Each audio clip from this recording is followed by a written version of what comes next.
Most people think that oversharing at work is just an awkward habit. They think, oh, maybe I just shouldn't have said that, but it really is a career risk. Do you see all the people being laid off? You don't want to give them any reason at all to make you one of those numbers. And after years of studying the workplace and the organizational culture of a ton of organizations, let me give you a little bit more context for what you should avoid. By the end of this video, I'm hoping that you'll know exactly what and what not to share at work. So the obvious advice, of course, is don't overshare with your manager. Don't tell them anything that you don't need to tell them that would make your job seem like it would be harder for you to do because of this new information you've told them. Don't share that, of course. But also, you might not want to share that with your coworkers.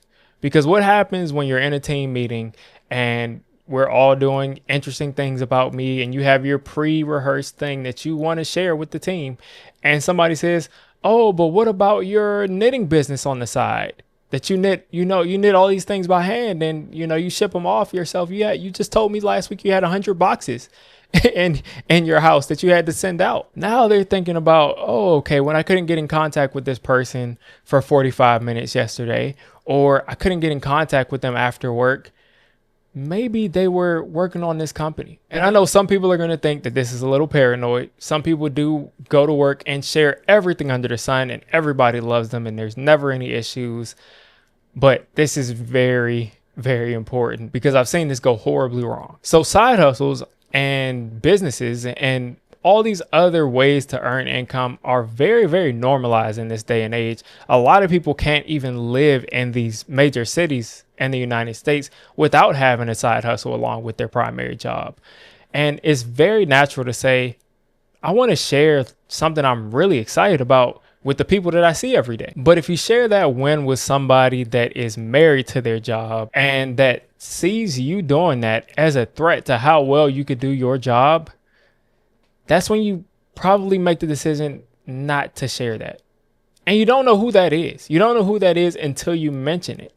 There'll be people that love you until you mention that one thing that you do outside of work that they think is just a little bit too, dare I say, too cool or too flashy that could interfere with your ability to get your work done from their perspective. And sometimes people can just be jealous. Imagine you have this amazing side hustle that's generating the same amount as your day job and your manager finds that out and they're thinking, this person makes more than me and they're my subordinate. Some people are just haters. Some people are just jealous and there's no reason to share that information with them. There's a lot of people at work that have mastered the art of making everybody think that they like them, but not everybody there is invested in your success. Not everybody who's friendly with you is your friend. Quick break. If you want to find out why most companies' AI rollouts are failing, check this video out right here. I left it in the description and in the comments. So now I know you're thinking, okay, don't share my wins. Don't share my success with people because people can be jealous. People can, misinterpret things, blah, blah, blah, blah, blah.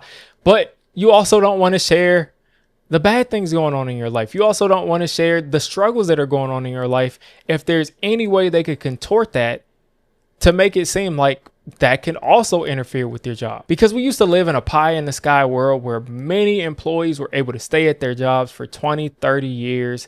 And the most important thing to a lot of these companies, or one of the most, and it was in the top 3, was their employees having a good perception of it because they went and told people and it made everybody think that their company was a good company, not only to work for, but to shop with because this company treats their employees well. Well, I have news for you. In this day and age, companies are hiring, firing, laying off people in record numbers. It seems like every week we're seeing thousands of employees being announced to be laid off. So I say all of that to say companies don't care as much about you as a person as they maybe once did or pretended to. So for you to open up in front of everybody and tell them that you're caring for a sick parent, that might be their window to say, if they're spending hours and hours every day taking care of a sick parent, maybe they don't have enough time to get this job done. If I reach out to them on the weekend at 10 p.m.,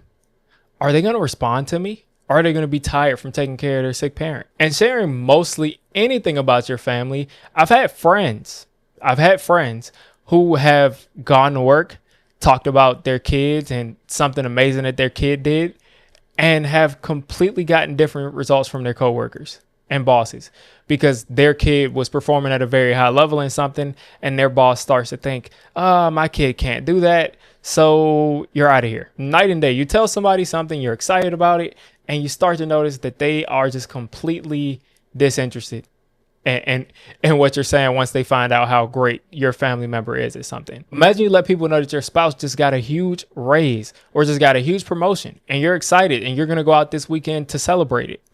That sounds pretty harmless on the surface, but now when it's time for you to get a promotion or when it's time for you to get a raise, they're thinking about how much your spouse just got that raise, and do you really need much more money in the household? None of this is fair, but put yourselves in the other person's shoes and say, all I'm worried about is the bottom line.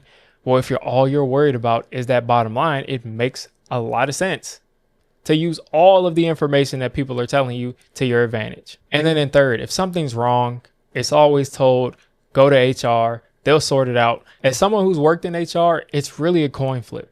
Some HR departments have salt of the earth people that if they hear something, they're going to follow all of the protocols to the T, and they're going to actually get to the bottom of it. And, maybe the person that's the offender in that situation is going to actually get some sort of reprimand, a talking to, or some training to become, better in those situations going forward.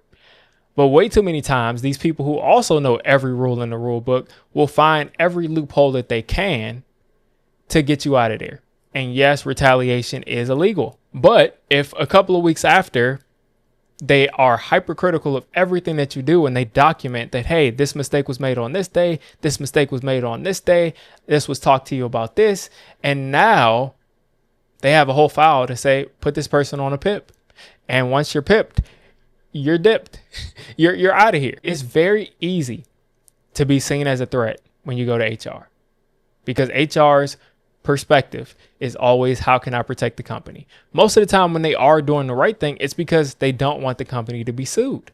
You do not want the company to be sued. That loses you a lot of money. That gets you fired. So you're going to follow the rules. But if you can follow the rules, not have to take any action, not make anybody uncomfortable, especially if they are high up in leadership, and no one gets sued and no one has to do any training, this could possibly bubble up into a situation where this person has enough evidence to sue. You're going to make the best decision for the company. So what's the answer here? You have to bring yourself to work if you're going to succeed at work. You have to bring some of your authentic self to work. You can't just be someone who doesn't do anything outside of work and all you do is work, because that's okay for a little while. But when these, inevitable, waves of devastation and despair show up, you'll get caught in that wave if they feel like they don't know you.